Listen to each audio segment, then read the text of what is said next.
आज आपको एक ऐसी बात बताने वाला हूं जिसको अच्छे से अंत तक सुनना, आपके दिमाग के कई पुर्जे खुल जाएंगे आज।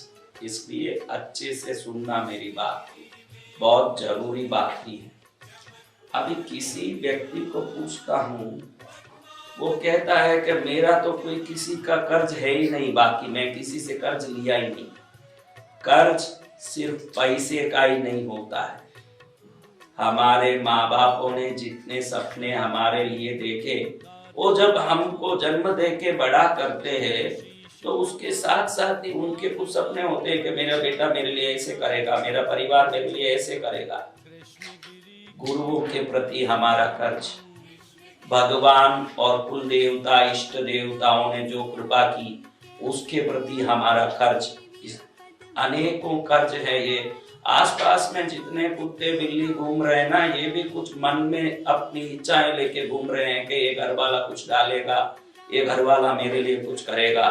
और जब हम नहीं करते हैं तो वो भी दुखी होते हैं मन में। ऐसा मत बोलना कि उनके लिए हम कोई कर्जदार थोड़ी है, हमारा कोई ठेका थोड़ी उनके लिए लिया हुआ है।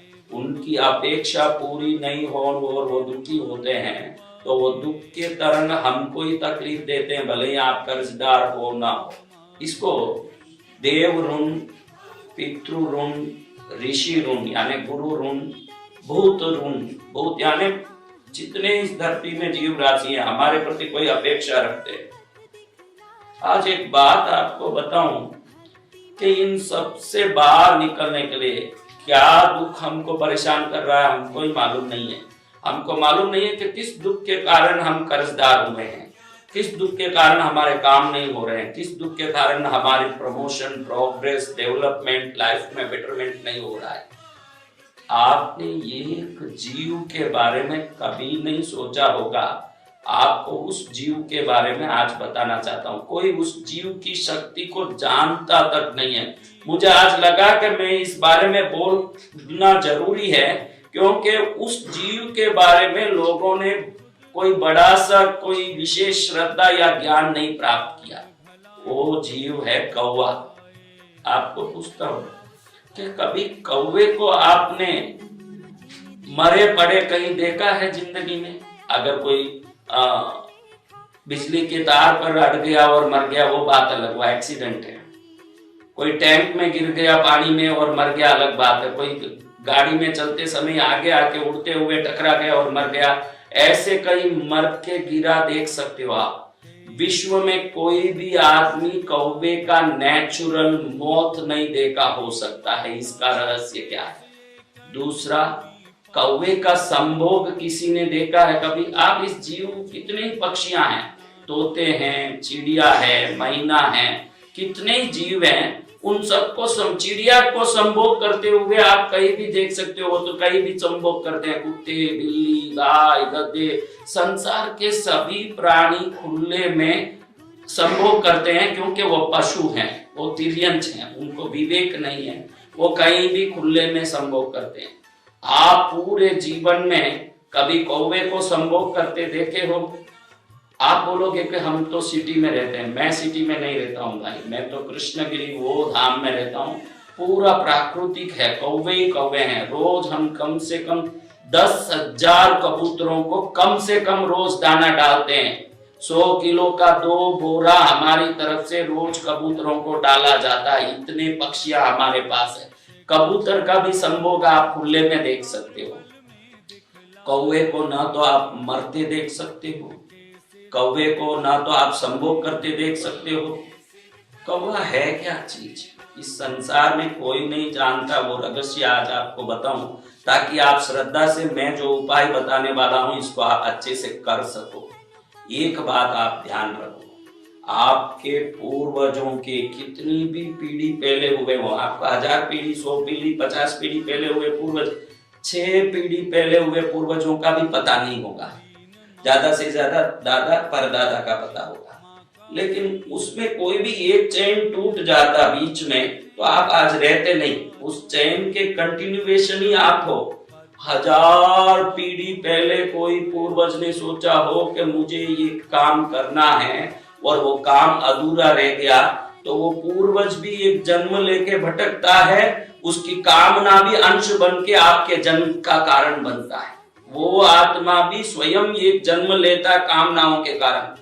जिसकी कामनाएं खत्म हो गई वही मोक्ष है, जिसकी कामना शेष है वही जन्म है। पुनर्जन्म पुनर्जन्म पुनर्जन्म, जब तक कामना रहेगी, जब तक जिंदगी रहेगी। और आप ध्यान रखना, ये कामनाएं आपको भटकाती है और वो कामना आपको एक जन्म लेने के लिए मजबूर करती है। जैसी कामना वैसा जन्म, जैसी कामना वैसा जन्म।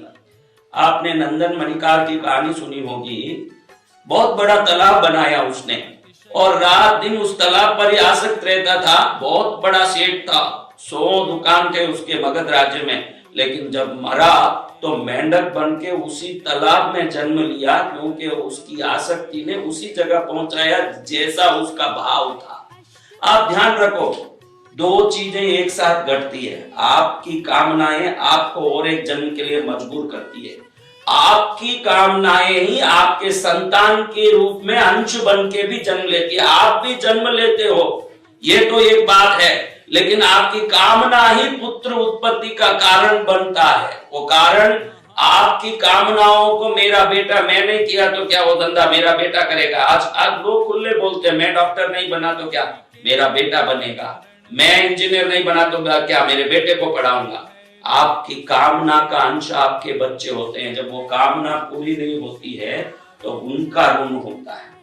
आज सबसे पहले एक रहस्य बताऊं, पूरे 84 लाख जीव योनियों में मनुष्य के शरीर में दूसरी आत्मा घुस सकती है। पिशाच, भूत, प्रेत, बेताल, यक्ष, ये सब किसी के शरीर में घुस सकते हैं। उच्च कोटि के देवता नहीं आते हैं, लेकिन कुछ वर्ग हैं जो शरीर में घुस सकते हैं। आपको बता दूं, कौवों को आप कोई न कोई रोटी या गांठिया या नमकीन डालते हो और वो कौवा खाता है आके, तो खाते समय आपने देखा होगा वो मुंह में कौवा लेते ही अगर आप सामने खड़े हो तो आपको पहले देखेगा घूर के, उसके बाद में उस कौवे को निगलेगा। उसका कारण क्या है? मनुष्य के सिवाय कौवा ही एक प्राणी है जिसके शरीर में भी आत्माएं घुस सकते हैं। जिसको आप अगर नहीं समझते हो तो आज अच्छे से समझ लो। आप कुत्ते को रोटी डालते हो, गाय को घास डालते हो, मछली को दाना डालते हो, तो उस जीव की आप उदर पूर्ति करके पुण्य का लाभ करते हो। लेकिन कौवे को आप कुछ भी डालते हो तो वो कौवा आपके पास आता ही किसी कारण से है। जब वो आता है तो उसके शरीर में कोई ना कोई आपके पूर्वज अंदर प्रवेश किए होते हैं, और जब वो खाता है तो डायरेक्ट आपके पूर्वज खाते हैं। और जब आपके पूर्वज खाएंगे तो निश्चित आपके सभी संकट, दुख, परेशानियों से आपको मुक्ति मिलेगी। आप ध्यान रखना, एक कुत्ता खाता रहता है तो दूसरा कुत्ता पास में आने का कोशिश करे तो ये कुत्ता झगड़ा करके उसको भगाता है, साथ नहीं जोड़ता।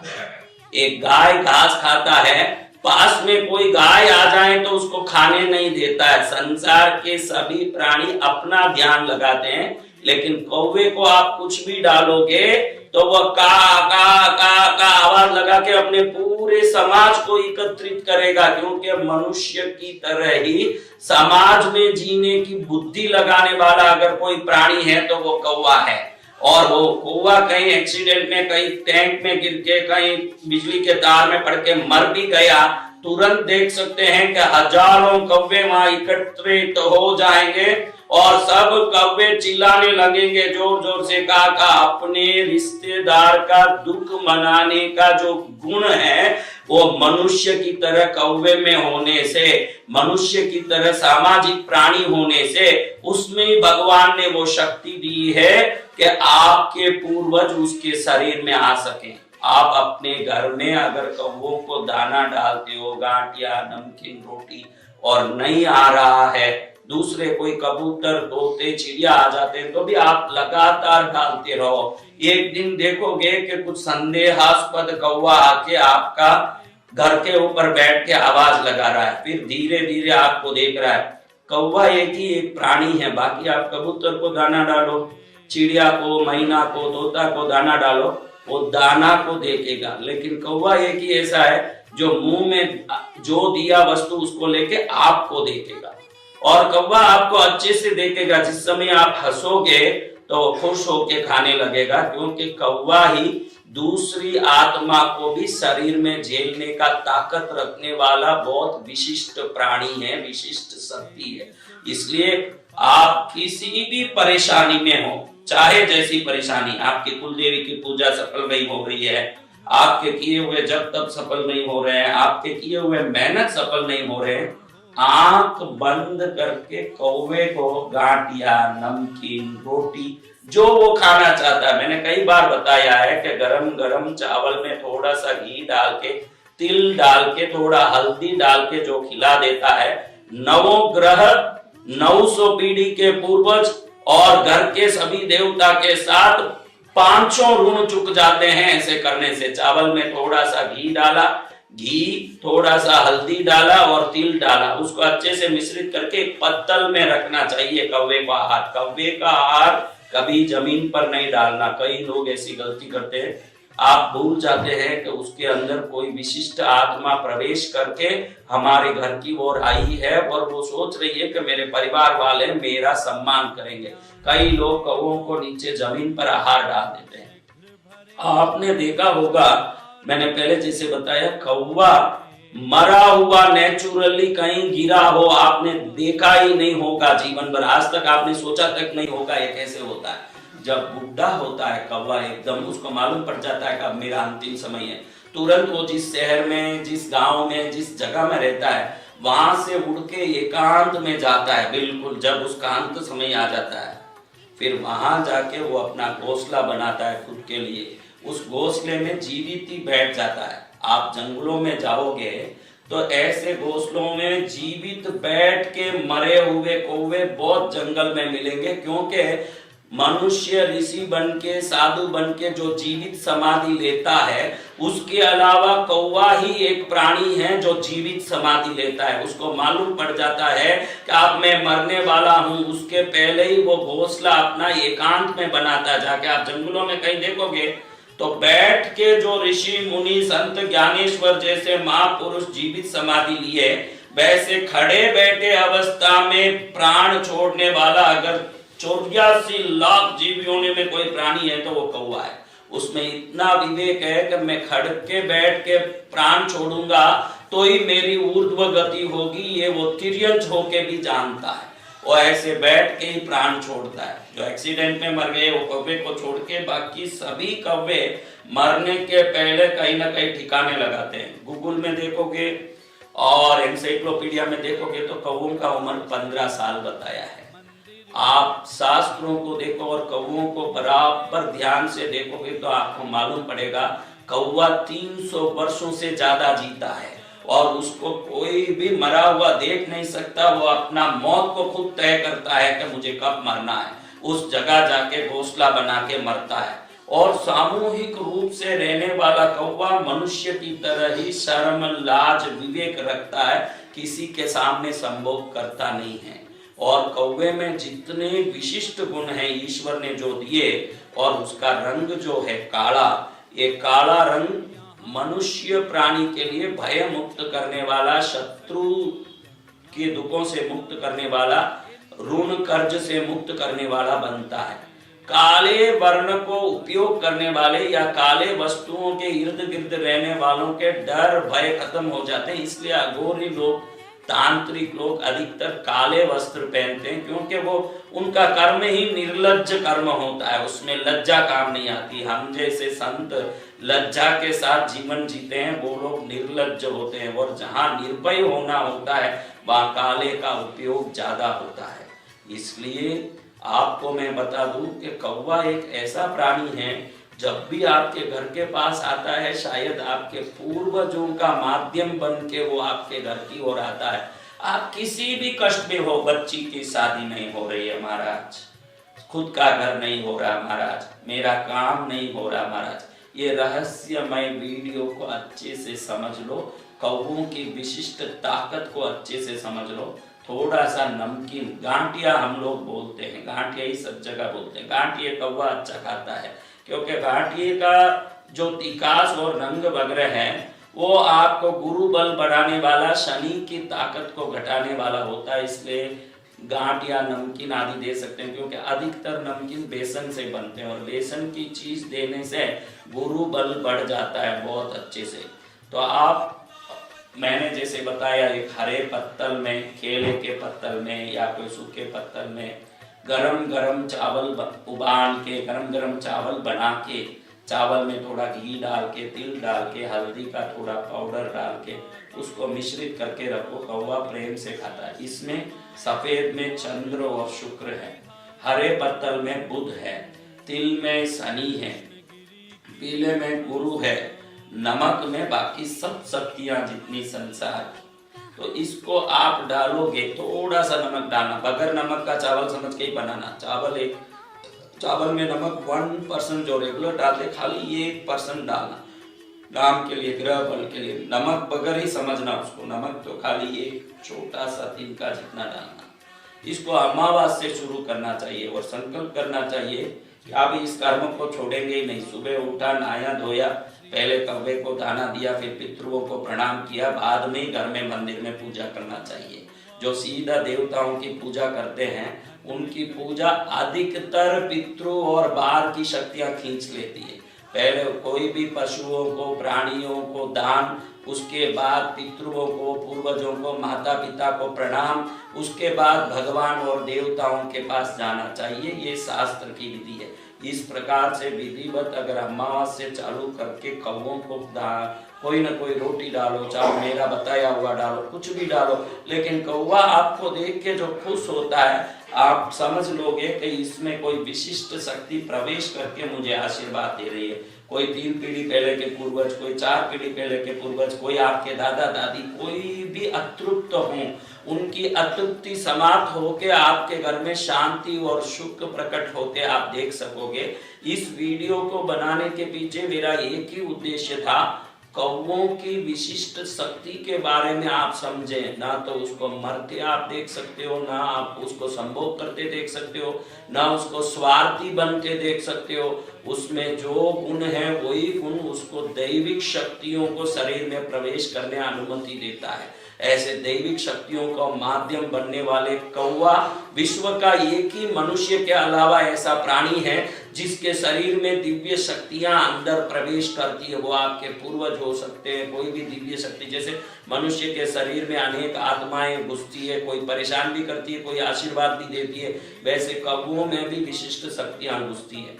इसलिए कौवों को खिलाना शुरू कीजिए अमावास से। कोई भी अमावास से ही शुरू करना चाहिए, भले उसके लिए 15 दिन वेट करना पड़े। आप कोई भी अमावास से शुरू करें, उसके बाद छोड़े नहीं उस कर्म को। हम जो खा रहे हैं, कौवा ज्यादा से ज्यादा कितना खाएगा, और आप ज्यादा कौवे आने लगे तो खुश होके खिलाते रहिए। आपके कौवे को खिलाने का जो खर्च है, कुछ ही दिनों में उससे अनंत हजारों गुना आपके पास समृद्धि आते देखोगे, तब जान लोगे कि किसी महाराज का किया हुआ मेरे लिए वरदान बन गया जीवन में। इसलिए आप आंख बंद करके कौवों की सेवा कीजिए। शनि का वाहन तो है, डर मिटाने वाली शक्ति है, पूर्वजों की कृपा देने वाला एकमात्र माध्यम इस संसार में वही है।